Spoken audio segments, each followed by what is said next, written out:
দুই দিন আকাশ পরিষ্কার হতে না হতেই শুরু হলো আবারও মুষলধারে বৃষ্টি। এই বৃষ্টির মধ্যে আমার পাখিরা কী করছে চলো একবার দেখে আসি।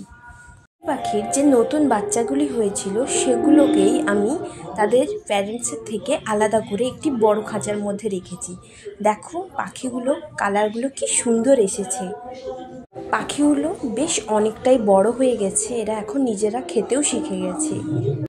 এই বদ্রি পাখির বাচ্চাটির শরীর এখন একটু অসুস্থ আছে, নিজে খেতে পারে ঠিকই কিন্তু শরীরের ভীষণ দুর্বল।